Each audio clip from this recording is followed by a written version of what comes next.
ও পর্দার ছোট বোন আমার, তোমরা কি শোনো না আল্লাহর নবী বলেছে লাউ বালাগাত যুনুবুকা আনানাস সামা, তোমাদের গুনাহ যদি আকাশের মেঘমালা পর্যন্ত পৌঁছায়, সুম্মাস্তাগফারতানি, অতঃপর যদি আল্লাহকে বলো ইয়া আল্লাহ আপনি আমাকে maaf করেন, আল্লাহ বলছেন গফারতু লাক, তোমাকে maaf করব, ওয়ালা উবালি, কারো পরোয়া করব না। গুনাহ কোথায় পৌঁছাবে? আকাশের মেঘমালা কোথায়? তারপরে ক্ষমা চাইলে কে ক্ষমা করবে? কারো পরোয়া করবে? দরকার আছে উনি ক্ষমতা রাখে কিনা। আইয়ুল আমালি আহাব্বু ইলাল্লাহ ইয়া রাসূলুল্লাহ, ও আল্লাহর রাসূল সাল্লাল্লাহু আলাইহি ওয়াসাল্লাম, আল্লাহর কাছে কোন আমলটা সব থেকে প্রিয়? قال, তিনি ফাতিমা রাদিয়াল্লাহু আনহার আব্বা সাল্লাল্লাহু আলাইহি ওয়াসাল্লাম জবাব দিয়েছেন, তিনি বলেছেন আসসালাহ, নামাজ আল্লাহর কাছে সব আমলের চাইতে প্রিয়, আলা ওয়াক্তিহা, সময় মতো নামাজ পড়া আল্লাহর কাছে সকল আমলের চাইতে প্রিয়। এই পৃথিবীতে যত আমল আছে মানুষ করে, আসসালাতু আলা ওয়াক্তিহা, সময় মতো নামাজ পড়া আল্লাহর কাছে সব চাইতে প্রিয়। দিনী ভাইরা, কত গুনাহ, কত অপরাধ, সিনেমা, নাটক, গান বাজনা, অপরাধের শেষ নাই। মিনিটে মিনিটে, ঘন্টায় ঘন্টায়, দিনে রাতে হিসেব ছাড়া অন্যায় অপরাধ করি, অথচ একটা ইবাদত এই পৃথিবীতে আছে যেটা করে মানুষ মুসলমান থাকতে হয়, ওই একই ইবাদত সমস্ত গুনাহের কাফারা হয়। একই ইবাদত যেটা করে মুসলমান থাকতে হয়। যেমনটা বাচ্চা যুবক চাকরিতে ঢুকলো, ঢুকার পর ডিউটিতে যেতে হয় চাকরি বাঁচাইতে হইলে, নাইলে চাকরি থাকবে না, চাকরি বরখাস্ত হয়ে যাবে, কোম্পানির কেউ বলে গণ্য হবে না। একদিন, দুই দিন, তিন দিন, এক বেলা, দুই বেলা, তিন বেলা, এক মাস, দুই মাস, 3 মাসের সুযোগ নাই। 2, 4, 10 দিন যদি ডিউটি ঠিক মতো না যায়, কোম্পানি তাকে বরখাস্ত করবে। এই কোম্পানির কেউ বলে গণ্য হবে না। বোনাস তো দূরের কথা, বেতন থাকবে না, বেতন তো দূরের কথা, চাকরি থাকবে না, চাকরি তো দূরের কথা, লাঞ্ছিত, বদনাম হবে, ডিউটি ফাঁকি দেয়, চোর বলে গণ্য হবে। নামাজ একই রকম ইবাদত। কোন মানুষ যদি নিজেকে মুসলমান দাবি করে, সে প্রতিদিন 5 বার প্রমাণ করতে হবে সে মুসলমান, আদারওয়াইজ তার মুসলমানি তো টিকবে না। এই পৃথিবীতে আর দ্বিতীয় কোন ইবাদত এরকম নাই যেটা মানে মুসলমানিত্ব বহন করে।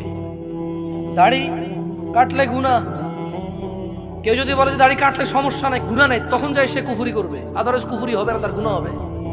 মদখোর গুনাহ করে, জিনাখোর গুনাহ করে, মিথ্যাবাদী গুনাহ করে, মারামারি করা লোক গুনাহ করে, অন্যায় অবিচার করা লোক গুনাহ করে, নামাজ যে ত্যাগ করে সে কুফরি করে। পার্থক্য আছে। এই তোমাদের একটা কথা বলি, তোমার আব্বা তোমাকে পছন্দ করে না কেন? তুমি রাত দিন 24 ঘন্টা খেলাধুলা নিয়ে ব্যস্ত, স্কুল কলেজে যাও না। আচ্ছা, এরপর তুমি বাপের সাথে ঝামেলা করো, বাপের কথা শোনো না। তোমার চুল কাটা তোমার বাপকে কষ্ট দেয়, কারণ তোমার বাপকে মানুষ বলে যে ইয়াইও আমরা হুলাইকে তো এত কিছু করতে পারেন না। তোমার বাপ কষ্ট পায় এটা শুনে। তোমাকে তোমার মাকে বলে তোর হোলারে বুঝাইতে আর উৎসাহ, তোর হোলারই হোলা, আই কিন্তু যেদিন তোর ভেতরে শেষ করিলাম ফিরি। তোমার মাকে বলে তুই তুকারি করে, বলে তোমার কারণে। আমি বলছি না তোমার আব্বা এটা ন্যায় করে, কিন্তু তোমার কারণে তোমার আব্বা তোমার আম্মাকে বলে তোর মতো মহিলার বিয়ে করে আমার জীবন শেষ রে হোলান্ডি মানুষ করতে পারছ না। আমি বিদেশ গেছি, শহরে গেছি কাজে, আমি কি দেশে থাকলে তোদের মুখে অন্ন উঠবে? এই যে ছেলে পেলে জামা কাপড় পরে ঘুরে ঘাড়ে বেড়ায়, আমি আমার যৌবনটাকে বিসর্জন করেছি বলে তো পারে। তোর মতো মহিলা বিয়ে করে আমার জীবন শেষ, আমার ফোলান্ডি মানুষ হনো। তোমার মাকে রাত দিন 24 ঘন্টা করে। আচ্ছা বলো, তোমার মায়ের দোষটা কোথায়? তুমি কি তোমার মার কথা শোনো? বলো, তুমি তোমার মার কথা শোনো? তোমার মায়ের দোষটা কোথায়? কি করতে পারবে? তুমি তোমার বাপকেই শোনো না, মাকে কি শুনবা? তোমার বাপ যখন দেখে আর কাউকে দোষ দিতে পারবে না, এখন তোমার মাকে দোষ দিবে তোমার কারণে। এত কিছুর পরেও তুমি যদি মদ খাও, গাঁজা খাও, ওকে একজন মানুষের মেরে ফেলছো, তোমার বিচার হবে, আদালত হবে, তোমার আব্বাই টাকা দিয়ে উকিল রাখবে। যদি তুমি বেকসুর খালাস পাও, তোমার আব্বার যদি 2, 4, 5 ঘন্টা জমি থাকে, এটার মালিক কে হবে বলতে পারো? তোমার আব্বা মারা গেল জমি রেখে, মালিক কে? তুমি। যত খারাপই হও, বাপের সম্পদের মালিক কে? যত খারাপই হোক, বাপের পরিত্যক্ত জিনিসের মালিক কে? সন্তান। তুমি একটা জিনিস চিন্তা করে দেখো তো, যদি তুমি মুসলমান না হয়ে মরতে পারো, যদি মরো, তুমি কি জান্নাত পাবা? আর যদি তুমি মুসলমান হয়ে মরো, জান্নাত আছে। মুসলমান হয়ে মরলে জান্নাত কি? যেমন তোমার বাপ তোমাকে ঘরে জায়গা দিবে না বলে, তুমি জেঠার ঘরে চাচার ঘরে যে আধা ঘন্টা 1 ঘন্টা 2 ঘন্টা থাকো, নানার বাড়ি যদি 2 দিন বেড়াও, তোমার মা আয়সা দিয়ে যায়, খালা আয়সা দিয়ে যায়, থাক ওরে মারিয়েন না, আর করবে না। জায়গা শেষ পর্যন্ত কোথায় হয়? ঘরে হয়। ওকে, তোমার মা বলছে তুই আজকে ঘরে, তোর খবর আছে। তোমার বয়স তখন মাত্র 11 বছর বা 12 বছর। তুমি এখন এত শিয়ানা হও নাই, এত শক্তিশালী হও নাই যে মাকে ধমক দাও। মাত্র তোমার বয়স 11-12 বছর। কোন একটা অন্যায় করেছো, তোমার মা বলছে তুই আজকে ঘরে আয়। তুমি কি করছো? এসার পর হয়ে গেছে, দোকানের সামনে ঘোরাঘুরি করতেছো। তোমার চাচা বলতেছে কি রে, 8টা বাজে রাতে তুই আজকে এখনো ঘরে যাস নাই? চাচা বুঝতে পারছে আজকে খবর আছে, কিছু একটা করছো। 8টা-9টার পরে যায় দেখে যে তোমার মাই তোমারে খুঁজতেছে।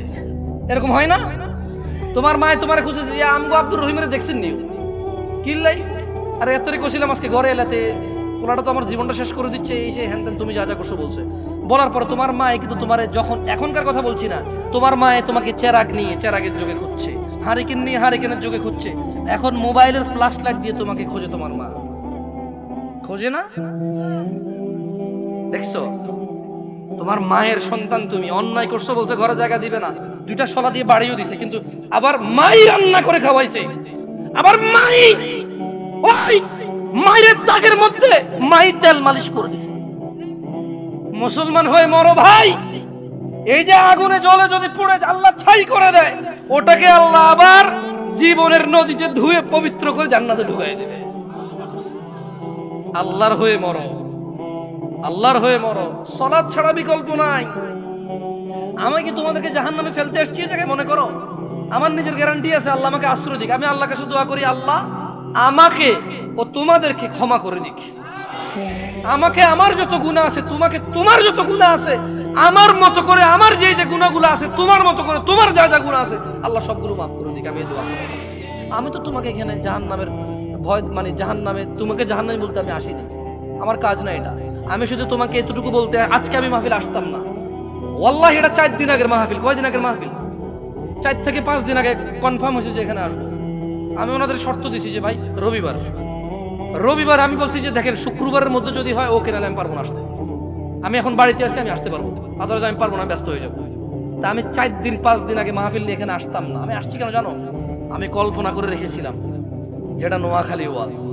নোয়াখালী মানে আঙ্গ এলাকা, যদিও আমি নোয়াখালীর না, আমি কুমিল্লার। আমি কোথাকার? আমি ভেবে নিয়েছি যে নোয়াখালী মানে আড়া। ইয়ানের ভাষা বুঝি, ওদের কথা আমাদের মতো, ওদের চালচলন আমাদের মতো, ওদের রীতি রেওয়াজ প্রায় কিছু পার্থক্য আছে, বাকি প্রায় আমাদের মতো। ওরা যে পথে ঢাকা যায়, আমরা সেই পথে ঢাকা যাই। বহু আত্মীয়তাও আছে এদিক সেদিক আমাদের, নাঙ্গলকোটের সাথে এদিকে।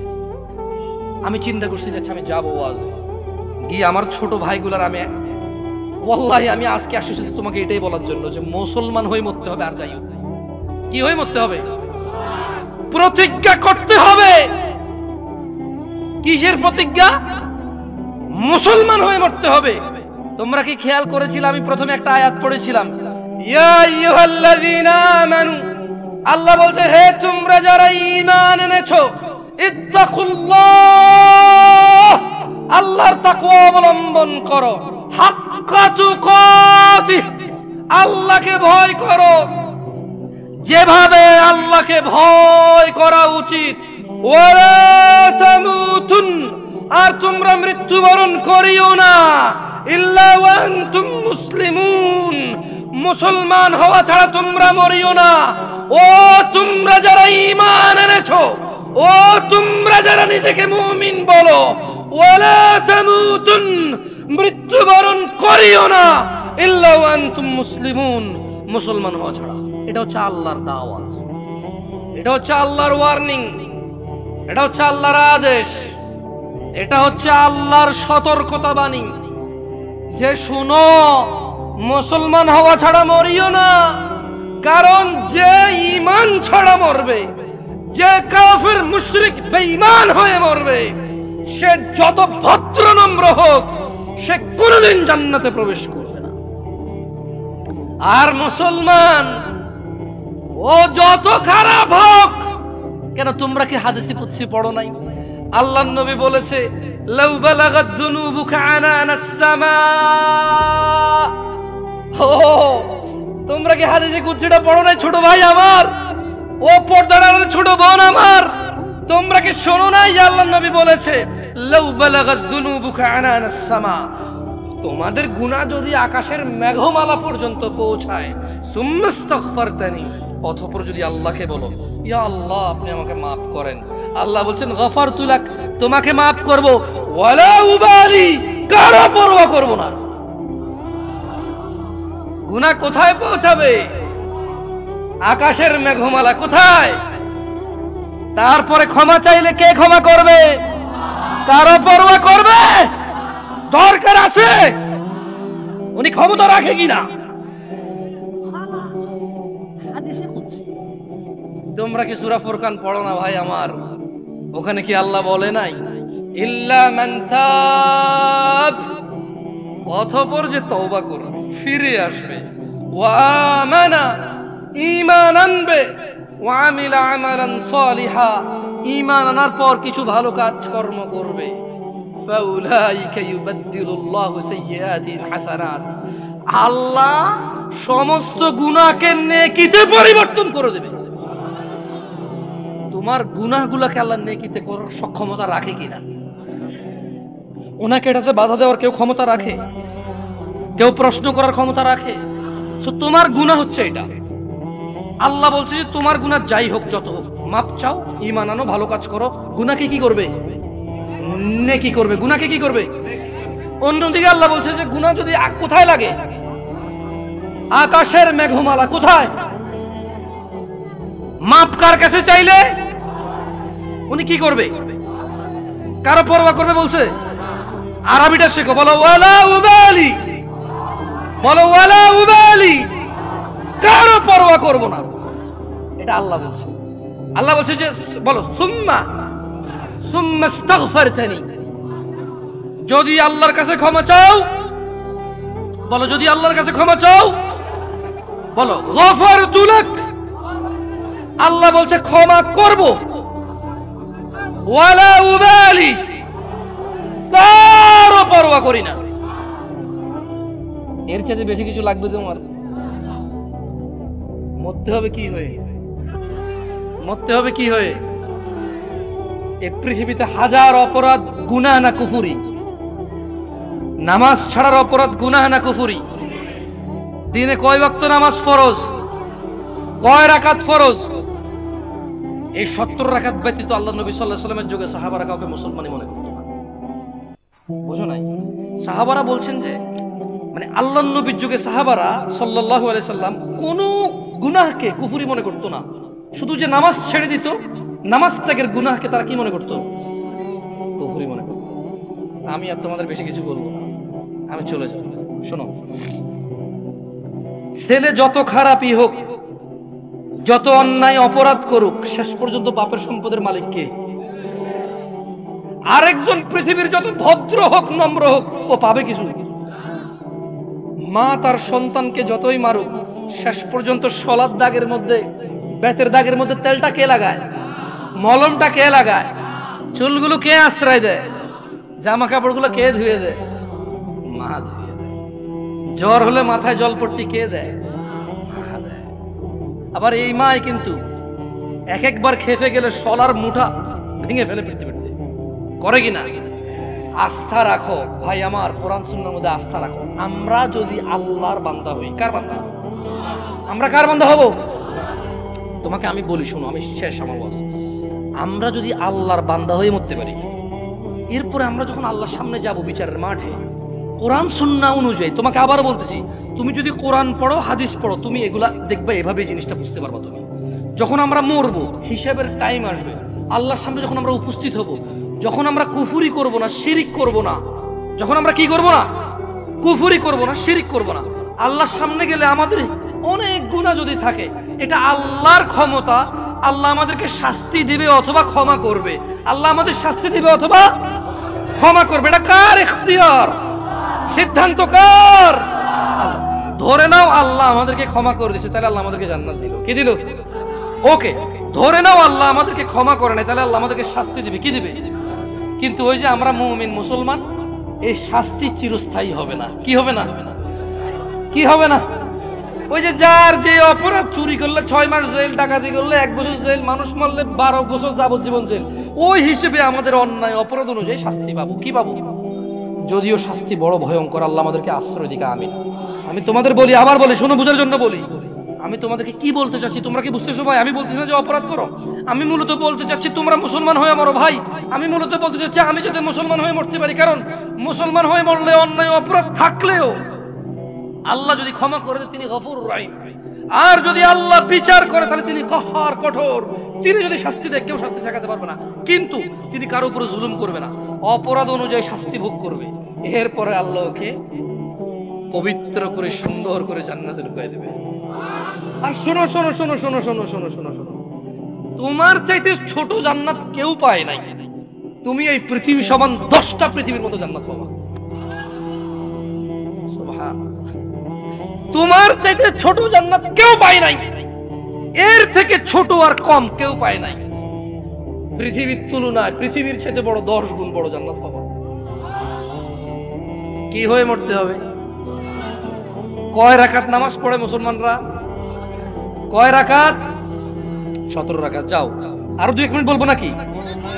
আচ্ছা, 2 মিনিট বললে তোমাদেরকে একটা জিনিস বলে চলে যায়। দাঁড়াও দাঁড়াও দাঁড়াও, আমি দেখেই বলি, বুঝছো, যাতে ভুল না হয় আমার। হ্যাঁ, এতক্ষণ তো আমি বলছি না তোমাদেরকে যে অনেক অপরাধ হচ্ছে গুনাহ, নামাজ ছেড়ে দিলে হয়ে যায় কুফরি। এটা তো আমি বাংলাতে বলছি না? আসো এবার হাদিসের ভাষায় বলি, কেমন? মনোযোগ দিয়ে শোনো, দেখো তোমার কাজে আসে কিনা। আন জাবির রাদিয়াল্লাহু আনহু, সাহাবীর নাম কি? জোরে বলো, সাহাবীর নাম কি? জাবির। তো জাবির রাদিয়াল্লাহু আনহু বলছে যে সামি'তু নবী সাল্লাল্লাহু আলাইহি ওয়াসাল্লাম, জাবির রাদিয়াল্লাহু আনহু বলছে যে আমি আল্লাহর নবী সাল্লাল্লাহু আলাইহি ওয়াসাল্লামকে বলতে শুনেছি, ইন্না বাইনার রাজুলি ওয়া বাইনাশ শিরকি ওয়াল কুফরি তারকুস সালাহ। এই যে দেখছো, কথা কিন্তু চলে আসছে হাদিসে। আমি আমার বক্তব্য এখানে শেষ করে দিতে পারতেছি আলহামদুলিল্লাহ। কেন? কারণ আমি কথা বলতে আসছি তোমাদেরকে নামাজ নিয়ে। কি নিয়ে? নামাজ নিয়ে। আমি তোমাদেরকে বলে দিছি যে যদি নামাজ না পড়ে কুফরি হয়। এবার আমি তোমাদেরকে জাবির রাদিয়াল্লাহু আনহুর হাদিস শুনাই দিছি যে আল্লাহর নবী বলছে, ইন্না বাইনার রাজুল, নিশ্চয় একজন ব্যক্তি, ওয়া বাইনাশ শিরকি ওয়াল কুফরি, শিরক এবং কুফরের মধ্যে পার্থক্য হচ্ছে তারকুস সালাহ, নামাজ ত্যাগ করা। মানে একজন মানুষ মুশরিক না, কাফের না, 5 ওয়াক্ত নামাজি। একজন মানুষ নামাজ পরিপূর্ণভাবে ত্যাগ করেছে, সে কাফের ও মুশরিক। এটাকে আমি বলছি, ফতোয়া আমি দিছি, বলি না, আল্লাহর দিকে তাকায়, এখানে ক্যামেরা আছে। জাবির রাদিয়াল্লাহু আনহু বলছে যে উনি শুনছে আল্লাহর নবী বলছে যে ব্যক্তি কাফের আর মুশরিকের মধ্যে পার্থক্য হচ্ছে কি? আমরা কি মুসলমান হয়ে মৃত্যুবরণ করতে চাই? দিনে কয় রাকাত নামাজ? ফজরে কয় রাকাত? জোহর, আসর, মাগরিব, ঈশা, এগুলো ছাড়া কেউ মুসলমান থাকা সম্ভব? আমরা মুসলমান কিনা? আকুলু কওলি হাযা ওয়াস্তাগফিরুল্লাহ লি ওয়া লিসাইরিল মুমিনিন ফাস্তাগফিরু ইন্নাহু হুয়াল গফুরুর রহিম। আমি আল্লাহর কাছে ক্ষমা চাই আমার নিজের জন্য এবং আপনাদের জন্য। আল্লাহ তাআলা আমার পিছনের যত নামাজ ত্যাগ করেছি তা ক্ষমা করে দিন। আমি আমার পিছনের সমস্ত গুনাহকে আল্লাহর নেকিতে পরিবর্তন করে দিন। ছোট ভাই আমার, বোন আমার, প্রতিজ্ঞা করো, বাপ মরবে, মা মরবে, ভূমিকম্প হবে, সিডর হবে, এই পৃথিবী লন্ড ভন্ড হয়ে যাবে, বেঁচে আছি মানি ফজরের 2 পড়তেই হবে। বেঁচে আছি মানে জোহর, আসর, মাগরিব, ঈশা পড়তেই হবে। একটু আগে সিগারেট খেয়েছি, একটু পরে আযান হয়েছে, নামাজ পড়তে হবে। একটু আগে পর্নোগ্রাফি, উলঙ্গ সিনেমা দেখেছি, একটু পরে আযান হয়েছে, নামাজ পড়তেই হবে। ঘুমের মধ্যে কাপড় চোপড় নষ্ট হয়েছে, মা জানে, বাপ জানে, ভাবি জানে, বোন জানে, সবাই জানে। এখন গোসল করলে সবাই বুঝবে কেন গোসল করছো। সবাই বুঝলে বুঝুক, না বুঝলে নাই। আরে বুঝলেই কি না বুঝলেই কি, আমার কাপড় নষ্ট হয়েছে, গোসল আমার ফরজ হয়েছে, আমি গোসল করবো, নামাজ পড়বো।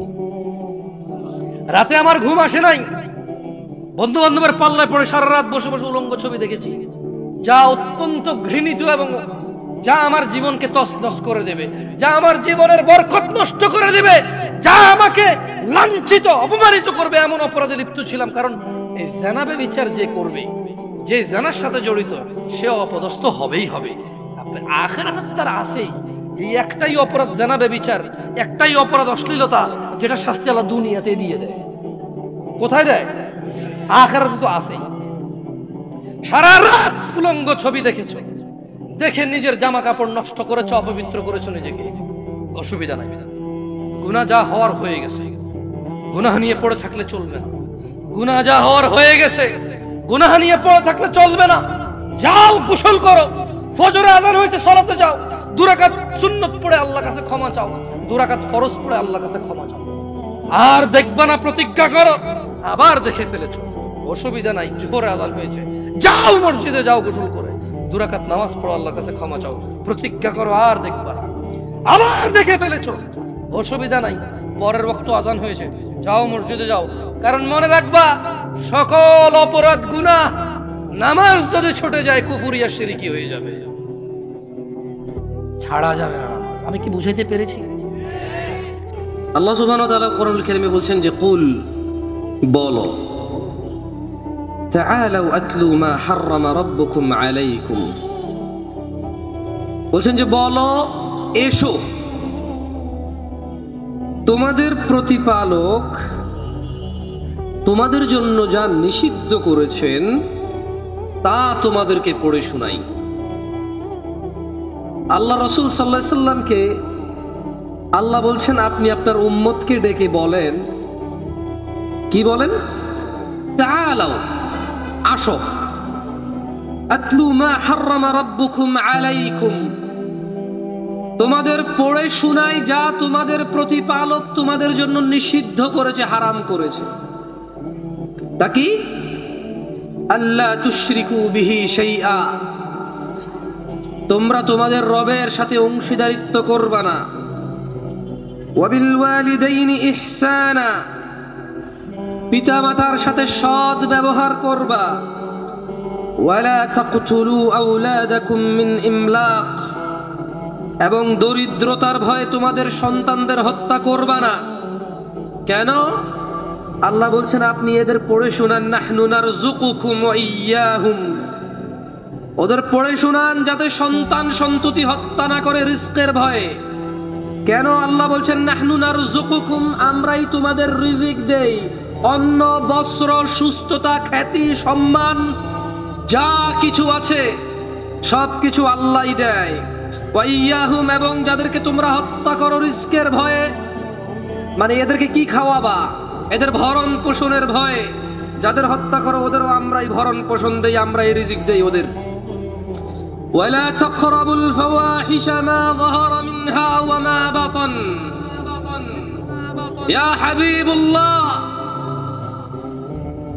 আল্লাহ বলছেন পড়ে শোনান ওদের, ওয়ালা তাকরাবুল ফাওয়াহিশ, পড়ে শোনান আপনার উম্মতদের, তোমরা অশ্লীলতার কাছেও যেও না, তোমরা অশ্লীলতার কাছেও যেও না।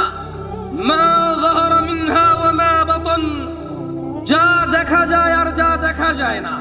কোনটা দেখা যায়? ওই যে গ্রামের কোনার দোকানে, চায়ের দোকানে সিনেমা, নাটক, গান বাজনা, আইটেম সং চলে, দাদা নাতি চাচা ভাতিজা দোকানদার কাস্টমার সবাই একাকার হয়ে দেখে। একটা সময় টাকা দিয়ে সিঙ্গারা খেয়ে দেখতো, যখন দেখতে দিত না ওয়ালটাকে, ওই বেড়াটাকে ফুটো করে এভাবে দেখতো। এটা ছিল প্রকাশ্যে অপরাধ সবার। ওই যে বিয়ের গায়ে হলুদে রং বেরঙের কাপড় পরে নারী তার সৌন্দর্য প্রকাশ করে, পুরুষ তার দৃষ্টি অবনত নিম্নগামী না করে এইভাবে ডাঙর ডাঙর চোখে ওই নারীর সৌন্দর্য সে উপভোগ করে। এগুলো হচ্ছে প্রকাশ্যে অপরাধ। গোপনে অপরাধ আপনাদের চাইতে আমি ভালো জানবো না ভাই। ও যা কটা সিম কার্ড তা কটা অপরাধের হিস্ট্রি, ও যা কটা চিঠি, যা কটা এলাকায় চাকরিতে গেছেন, পড়তে গেছেন, ওই কটা এলাকায় ইতিহাস আপনার আছে গোপনে, আপনি জানেন, আল্লাহ জানে, আর কেউ জানে না। ও আমি জানি না। প্রকাশ্যে দুইটা না হয় বললাম আপনাকে আমি। ইনি সুবহানাহু ওয়া তাআলা বলছেন, যালিকুম ওয়াসাকুম, আল্লাহর সাথে শিরিক, আল্লাহর সাথে শিরিক, বাবা মায়ের সাথে সদ্ব্যবহার, সন্তানদেরকে রিজিকের ভয়ে, সন্তানদেরকে রিজিকের ভয়ে জিনার কাছে, জিনার কাছে, অশ্লীলতার কাছে, নোংরামোর কাছে, বর্বরতার কাছে, বন্যতার কাছে যেও না। এগুলো কে বলছেন? আল্লাহ বলছেন। তিনি বলছেন ওয়ালা তাকতুলুন নাফসাল্লাতী হারামাল্লাহু ইল্লা বিল হক। এরপর তিনি বলছেন যালিকুম ওয়াসাকুম বিহি লাআল্লাকুম তাআকিলুন, এগুলো হচ্ছে আল্লাহর পক্ষ থেকে তোমাদের জন্য নির্দেশনা, যাতে তোমরা চিন্তা ভাবনা করে কাজ করতে পারো।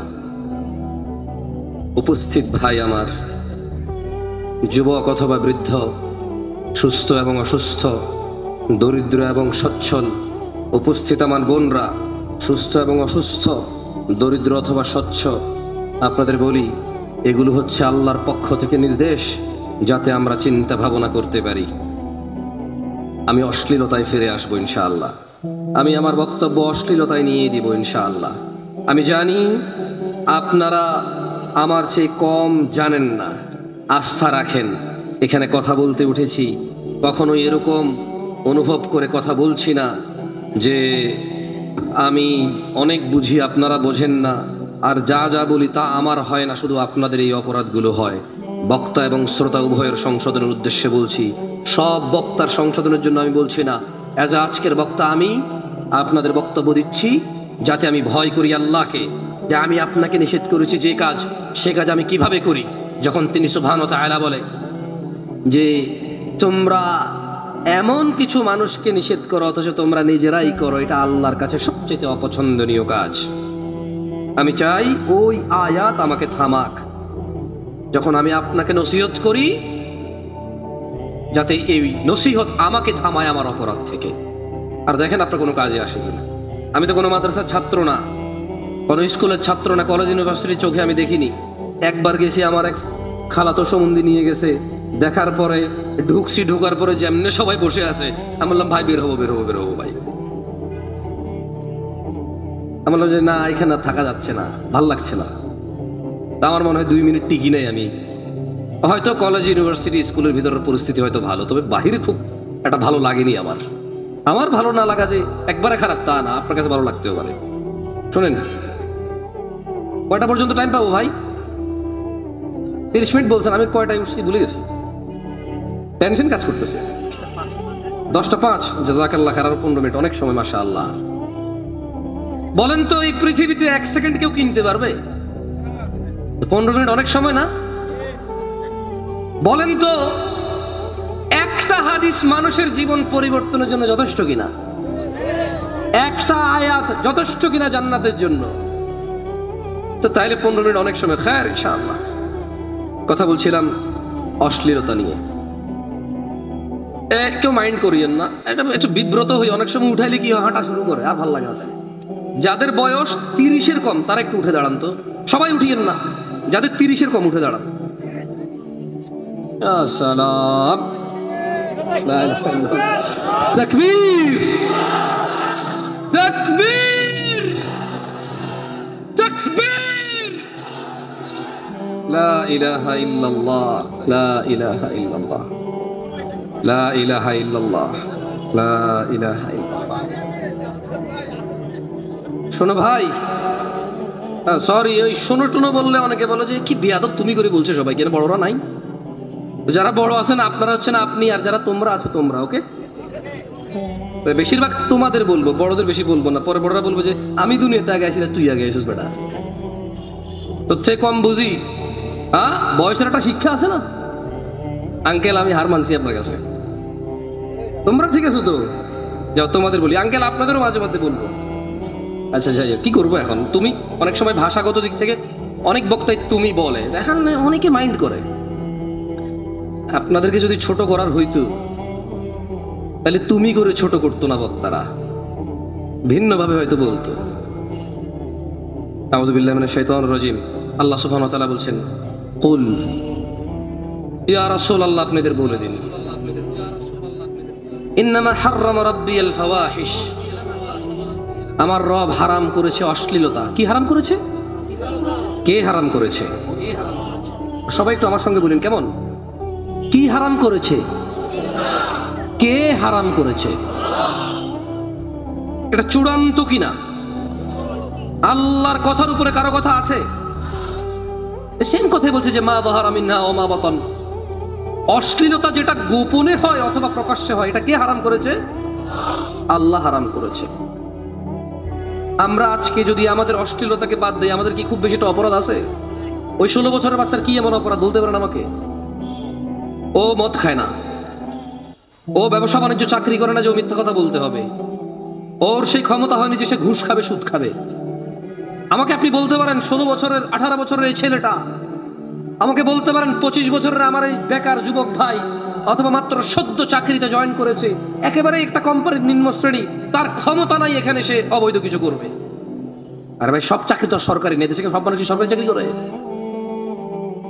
যে সবার ক্ষমতা আছে অন্যায় অপরাধ করে টাকা উপার্জন করা। এই এই আমার ভাইটার, ওই যে ক্লাস 7-8 আমার বোন, ওই যে ক্লাস 10 আমার বোন, ইন্টার ফার্স্ট ইয়ারের আমার বোন, আপনি বলতে পারেন অশ্লীলতা বাদ দিল, অন্যায়টা কি বলতে পারেন আমাকে? আমাকে বলতে পারেন ও যদি বোরখা পরে, আমাকে বলতে পারেন ও যদি জানা না করে, আমাকে বলতে পারেন ও যদি গান বাজনা নিজেকে মত্ত না করে, নাচ গানে মেতে না থাকে, আমাকে ওর দুইটা দোষ, ওকে ওর দুইটা দোষ আমাকে বলেন তো আপনি ভাই, দুইটা দোষ বলেন আমাকে। আছে হয়তো কষ্ট হবে বলতে, আছে হয়তো কষ্ট হবে বলতে। এই যে আমার ভাই 30-এর নিচে এখানে বসে আছে, ওর জানা ব্যভিচার, অশ্লীলতা, গান বাজনা, এসব নাচ গান, উদাসীনতা যদি বাদ দিয়ে দেয়, আমার এই ভাইটার 5টা দোষ আমাকে বলেন তো আপনি। কষ্ট হবে আপনার দোষ বের করতে আমার ভাইয়ের। মুসলিমরা এত বদনাম কেন? প্রবৃত্তির শিকার হয় তাই। মুসলিম আল্লাহ কি পছন্দ করে এখন আর তা পছন্দ করে না, ওর কি ভালো লাগে তা পছন্দ করে। ওর কুদওয়ার মুহাম্মদ সাল্লাল্লাহু আলাইহি ওয়াসাল্লাম নাই। ও এখন খেলোয়াড়দের পিছে ছোটে। আল্লাহর রাসূল কি বলেছে সে তার ধার ধারে না। কোন নায়ক কি পড়ছে, কোন গায়ক কি গাইছে, কোন খেলোয়াড় চুল কেমনে কাটছে, কি প্যান্ট পরছে, কি গেঞ্জি পরছে, এটাই তার প্রধান লক্ষ্য এখন।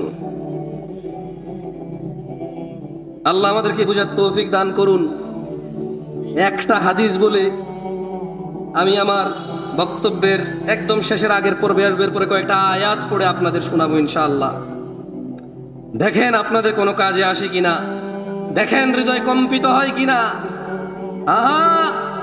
ফিরাউনের গল্প শুনেছেন, কোরআন যেহেতু খুলে দেখেননি, হাদিস যেহেতু পড়েননি, এত যেহেতু ইন্টারেস্ট নাই, ও যতই কোরআন সুন্নাহ হোক, বছরে 2 বছরে একবার শুনে আপনার কাছে গল্পই মনে হতে পারে এটা। আপনি শুনেছেন পানিতে ডুবে মরেছে, আপনি শুনেছেন নমরুদ, শুনেছেন মশা ঢুকে কেউ মরেছে, আপনি এগুলো শুনেছেন, আপনার কাছে এগুলো গল্প, কৌতুক, কিচ্ছা কাহিনীর মতোই মনে হয়। যেহেতু আপনি আর ধার ধারেননি, এগুলো কি আসলে, যেহেতু আমি ধার ধারিনি, আমার কাছে এরকম মনে হতে পারে। এই জন্য একটা হাদিস বলি, দেখেন আমার সাথে পড়তে পারবেন, মক্তবে ফিরে যেতে পারবেন। সময় আসছে মক্তব ঘরে ঘরে, পাড়ায় পাড়ায়, বিল্ডিং এর নিচে নিচে চালু হওয়ার সময় আসছে। এসব কেজি, সোয়া, পোয়া, এগুলো কোনো কল্যাণ নাই। কল্যাণ নাই এসব টন মনে, কল্যাণ আছে বাচ্চার মক্তবে। আপনি ওকে আল্লাহর সাথে বিচ্ছিন্ন করেছেন, ও আপনাকে নিজ থেকে বিচ্ছিন্ন করে বৃদ্ধাশ্রমে প্রবেশ করিয়েছে। যে তাকে পানি থেকে, যে তাকে মৃত্তিকা থেকে উঠাবে, আপনি তার সাথে পরিচয় করতে সন্তানকে ব্যর্থ হয়েছেন। আপনার সন্তান আপনার পরিচয় দেয় না, এতে আপনি ব্যর্থ হয়েছেন। দেখেন আমার সাথে হাদিসটা পড়েন। বলেন আন আয়েশা রাদিয়াল্লাহু আনহা আন্না রাসূলুল্লাহ সাল্লাল্লাহু আলাইহি ওয়াসাল্লাম। সবাই বলেন লজ্জার কিছু নাই, কি আসে যায়, আমিও তো বলতেছি। আমি বললে যদি বক্তা হই, আপনি বললে তো বক্তা হবেন, হবেন না? যদি আমি বলে বক্তা হই, আপনি বললে কি হবেন? আজকের এই ইসলামিক কনফারেন্সের বক্তা আমরা সবাই। চলেন সবাই মিলে বলি। বলেন আয়েশা রাদিয়াল্লাহু আনহা থেকে বর্ণিত, তিনি বলেন রাসূল সাল্লাল্লাহু আলাইহি সাল্লাম বলেছেন, ইয়া উম্মাত মুহাম্মদ। সবাই মন খুলে, একদম মন খুলে বলেন, যাতে এটা মগজে ঢুকে যায়। ইয়া উম্মাত মুহাম্মদ, হে উম্মত মুহাম্মাদি, মা আহাদুন আগিয়ার মিন আল্লাহ। তোমাদের মধ্যে কেউ আল্লাহর চাইতে অধিক মর্যাদাবান নয়। আইয়ারা আবদাহু আও আমাতাহু তাজনি। তিনি সুবহানাহু ওয়া তাআলা ওনার কোন বান্দা, ওনার কোন বান্দি এদের জিনা করা অবস্থায় দেখতে চায় না। কে দেখতে চায় না? কে কে? এমন কোথায় তুমি যাবা যেখানে তিনি দেখে না? কোন সে হোটেল, কোন সে নগর, কোন সে শহর, কোন সে পাড়া, কোন সে চিপা, কোন সে চাপা, যেথায় তিনি দেখে না? বলতে পারো? বলতে পারো তুমি কম্বলের নিচে মোবাইল ঢুকে গেলে উনি দেখে না? বলতে পারো? উনি দেখে। আর উনি বলছেন আল্লাহ অধিক মর্যাদাবান সবার চাইতে। উনি দেখতে চায় না ওনার কোন বান্দা, ওনার কোন বান্দি জিনা করছে, এটা উনি দেখতে চায় না। বলছেন ইয়া উম্মাত মুহাম্মদ, হে উম্মতে মুহাম্মাদি সাল্লাল্লাহু আলাইহি ওয়াসাল্লাম, লাউ তা'লামুনা মা আ'লাম। আমি মুহাম্মদ মুস্তাফা যা জানি, ও উম্মতরা যদি তোমরা জানতা, লাদহিকতুম কলিলা, অল্প হাসতা, ওয়ালা বাকিতুম কাসীরা, অধিক কাঁদতা।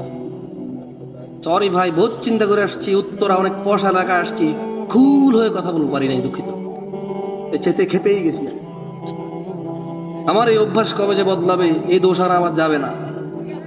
বাংলাদেশে এই দোষ নিয়ে বলতে হবে। তোমরা আস্থা রাখো। আমি চিন্তা করছি, শেখে এত সুন্দর একটা বক্তব্য দাওয়াত দিছে, উত্তরায় যাচ্ছি, সুন্দর সুন্দর বিল্ডিং, পরিষ্কার পরিচ্ছন্ন রাস্তাঘাট, লোকজন বেশিরভাগই সচ্ছল, মাশাআল্লাহ, ইংরেজিতে কথা বলা মানুষ, সুন্দর বাংলায় কথা বলা মানুষ, গাড়ি বাড়িওয়ালারা আসবে। I am going to do something next level, এমন কুল হয়ে কথা বলবো, পারলাম না। I am really sorry about that. আসলেই পারি নাই। শুরুতে কত আস্তে আস্তে শুরু করছিলাম না, আমি আমার আমিত্বে চলে আসছি। আল্লাহ আমাকে আশ্রয় দিক। যাই হোক, আমাদেরকে জানা করা অবস্থায় কে দেখতে চায় না? আল্লাহর নবী যা জানতো, আমরা যদি তা জানতাম, তাহলে আমরা কি কাঁদতাম বেশি না হাসতাম বেশি? সময় এসে গেছে ভালো হয়ে যাওয়ার, সময় এসে গেছে আমার বক্তব্য শেষ করার। আর 5 মিনিট যে কোরআন তেলাওয়াত করে শেষ করে দেবেন ইনশাআল্লাহ, লাভ নাই। আউযু বিল্লাহি মিনাশ শাইতানির রাজীম। প্যান্ডেলে যে বোনরা আছেন, আই এম রিয়েলি সরি, আমার কাছে মহিলার আর পুরুষের আলাদা ওয়াজ নাই। হায়েজ নিফাস নিয়ে হলে আলাদা করা যায়, বাপের সম্পত্তির ভাগ হলে একটু আলাদা করা যায়। হিজাব কে কতটুকু ঢাকবে, পুরুষ কতটুকু ঢাকবে, মহিলা কতটুকু ঢাকবে, পুরুষ পুরুষ কতটুকু ঢাকা জরুরি, মহিলা মহিলা কতটুকু ঢাকা জরুরি, মানে এই পর্দার বিষয়টা আসলে একটু আলাদা করা যায়। এছাড়া সলাৎ, জাকাত, এই নেশা, জুয়া, মদ, গুনাহ এগুলো তো তেমন আলাদা করা যায় না। এগুলো পুরুষ মহিলা সবার ওয়াজ। আমি দুঃখিত যদি আপনার জন্য আলাদা কোনো ওয়াজ না করতে পারি। জেনা পুরুষ মহিলা সবার জন্য কি হারাম। আল্লাহ সুবহানাহু ওয়া তাআলা কোরআনুল কারীমে বলছে, একটু মনোযোগ দিয়ে শুনবেন কেমন কোরআন। আর কে বলছে ওইদিকে যায়েন না, কে পড়ছে ওইদিকে যায়েন না, কার কথা পড়া হচ্ছে, কার বিষয় বলা হচ্ছে ওইদিকে যান, দেখবেন ভালো লাগবে ইনশাআল্লাহ। আউযু বিল্লাহি মিনাশ শাইতানির রাজীম। ولو أن أهل القرى آمنوا واتقوا لفتحنا عليهم بركات من السماء والأرض ولكن كذبوا فأخذناهم بما كانوا يكسبون। কাদের কাদের রিজিক লাগবে? রিস্ক লাগবে, तभी तो दूसरा शादी हो पाएगा भाई, तभी तो पहला हो पाएगा। উদাহরণ দিলে লেট হয়ে যাবে, ছোট্ট উদাহরণ দিতাম। গত পরশু আমার কাছে এক ভাই প্রশ্ন করছে, শেখ আমাকে হেল্প করেন। বললাম যে তোমার কি হয়েছে? বললো যে আমি একটা মেয়েকে ভালোবাসি, ওই মেয়েও আমাকে ভালোবাসে। দেখলাম তো। বললো যে এখন ওই মেয়ের বাপ আমি বেকার দেখে আমার কাছে মেয়ে বিয়ে দিবে না, আমি যাব বিদেশ। বললাম তো তুমি বিদেশ যাও, এতে প্রবলেম কোথায়? বলে যে আমি বিদেশ গেলে মেয়ের বাপ মেয়েকে বিয়ে দিয়ে দিবে। আমি বললাম তার মেয়ে সে বিয়ে দিবে না, তো তোমার কি? তুমি বিদেশ যাও, অ্যাক্সিডেন্ট হয়ে মারা যাও, এতে ওর কি? ইন্না লিল্লাহি ওয়া ইন্না ইলাইহি রাজিউন ছাড়া আর কি বলবে মুসলমান ছাড়া? একটা মুসলমান মারা গেলে কি বলে? একটা মুসলমান অসহায় থাকলে একটা মুসলমান প্রয়োজনে 2 টাকা দান করে তো বলে ও আফসোস, আল্লাহকে বরকত দিক। আমি বললাম ওর মেয়ে ও বিয়ে দিবে না, তোমার কি? আর তুমি বিদেশ যাবা না, বেকার তুমি বেকার কেন? তোমার কি কাজ করা কি নিষেধ বাংলাদেশে? বাংলাদেশ সরকার কি তোমাকে বলে দিয়েছে তুমি কাজ করতে পারবে না, তাহলে দণ্ডনীয় অপরাধ হবে তোমার? তুমি বেকার কেন? কারণ তোমার পছন্দ মতো কাজ নাই, তুমি বেকার। তো বললো যে আমি যদি ওই মেয়েকে নিয়ে পালাই যে এখন আমাকে বলেন আমার করণীয় কি? আমি বললাম তোমার দাদা কি তোমার দাদের নিয়ে পালাইছিল? না। তোমার নানা কি তোমার নানির নিয়ে পালাইছে? না। তোমার আম্মারে কি তোমার বাপ পালাই নিয়ে বিয়ে করছে? না। তো তুমি পালাবা কেন? পালায় তো চোর ডাকাত। কে পালায়? চোর ডাকাত খারাপ মানুষ পালায় কেন? মাইর খাবে, দাঁড়াইলে মারবে। কোন মানুষটা পালায় বলতে পারেন? দাঁড়াইলে মাইর খাবে। এছাড়া মানুষ কেন পালাবে? যার অকারেন্স নাই সে যখন দ্রুত যাবে বলবে যে তাড়াহুড়া করে যাচ্ছে। কি করে যাচ্ছে? জলদি যাচ্ছে। কিন্তু পালা এর শব্দটা কার সাথে আসে বলতে পারেন? দাঁড়াইলে মাইর খাবে সেই পালাচ্ছে, রাইট? তো বললাম মানে বুঝলাম না। আচ্ছা, জমজমের পানিকে যদি কেউ মদ বলে কেউ সহ্য করবেন? শুকরকে যদি কেউ গরু বলে সহ্য করবেন? ও বিয়ে করেনি, মেয়ের সাথে কথা বলে, মেয়ে বিয়ে করেনি, ওকে ওর সাথে কথা বলে। এটা কি জেনা না ভালোবাসা? আপনারা সবাই এটাকে ভালোবাসা বলেন নাকি জেনা বলেন? না না না, সবাই বলে ভালোবাসা। আল্লাহ, কেউ জেনা বলে না। যত পোলাপান প্রশ্ন করে সবাই তো বলে ভালোবাসে, যত মেয়ে প্রশ্ন করে তারাও বলে ভালোবাসে। এদেশে জমজমের পানিকে মদ বললে মানুষ বোঝে যে এটা ভুল কথা। এদেশের শুকরের গোশতকে গরুর গোশত বললে মানুষ বুঝতে পারে এটা ভুল কথা। এদেশে জানাকে ভালোবাসা বলে কেউ এক প্রতিবাদ করে না। ও কত নিচে নামছে অশ্লীলতা আসার কারণে। আল্লাহ বলেছে জানা, রাসূল বলেছে জানা, কোরআন বলেছে জানা, হাদিস বলেছে জানা, আলেম বলে জানা, হুজুর বলে জানা, ওর মা বলে জানা, ওর বাপ বলে জানা, ওর সমাজ বলে জানা, ওর দিন বলে জানা, ওর নিজে জানে জানা, ও বলে ভালোবাসা। ও বলে কি ভালোবাসা? বিয়ে করে না, এটা নাকি ভালোবাসা? তাহলে জানা কোনটা? এটা যদি ভালোবাসা হয় জানা কোনটা? আল্লাহ আমাদেরকে বুঝার তৌফিক দান করুন। যাই হোক, কোরআন তেলাওয়াত করলাম না বেশি। আজকের এই উপস্থিতি যারা আছেন, যারা ইলম অর্জনের জন্য এতটুকু এসেছেন, রাসূল সাল্লাল্লাহু আলাইহি ওয়াসাল্লাম বলছে যে ব্যক্তি ইলম অর্জনের জন্য আল্লাহর রাস্তায় বের হয়, আল্লাহ সুবহানাহু ওয়া তাআলা তার জন্য জান্নাতের রাস্তা সহজ করে দেন। ছোট ভাই আমার, যদি কোনো হারামে লিপ্ত থাকো, খবরদার এখন স্টপ করো। তুই তো মারাও যেতে পারো, আর তুমি যাকে পছন্দ করো সেও তো মারা যেতে পারে। তুমি বিয়ে করলে এই মেয়ের ভাগাই নিয়ে যায়, অথবা তুমি হারামে লিপ্ত আছো, এটা অ্যাক্সিডেন্টে মারা যেতে পারে না? তো ফিরে আনতে পারবা? ফিরে আনতে পারবা মৃতকে? কেন এমন করছো তাহলে? এগুলা বন্ধ করো। আমি তোমাকে বন্ধ করাতে পারবো না, এতটুকু আস্থা রাখো, তোমার পূর্বে কোনো অশ্লীল মানুষ সফল হয়নি, তুমি আর তোমার পরে কেউ সফল হইতে পারবে না। যা হয়েছে হয়েছে, আল্লাহর কাছে ফিরে আসো, ঈমান আনো, ভালো কাজ করো, পূর্বের সমস্ত গুনার জন্য অনুতপ্ত হও, তোমার সমস্ত গুনাহকে আল্লাহ নেকিতে পরিবর্তন করে দেবে। এইটাই সূরা ফুরকানে আল্লাহ বলেছেন, আকুলু কওলি হাযা ওয়াস্তাগফিরুল্লাহ লি ওয়া লিসাইরিল মুমিনিনা ওয়াল মুমিনাত ফাস্তাগফিরু ইন্নাহু হুয়াল গফুরুর রহিম। আমি আল্লাহর কাছে নিজের জন্য ক্ষমা চাই, মুমিন মুমিনাত সবার জন্য আল্লাহর কাছে ক্ষমা চাই। আপনারাও আল্লাহর কাছে নিজের জন্য ক্ষমা চান, আমার জন্য ক্ষমা প্রার্থনা করেন আল্লাহর কাছে। সুবহানাকাল্লাহুম্মা বিহামদিকা আশহাদু আল্লা ইলাহা ইল্লা আনতা আস্তাগফিরুকা ওয়া আতুবু ইলাইক।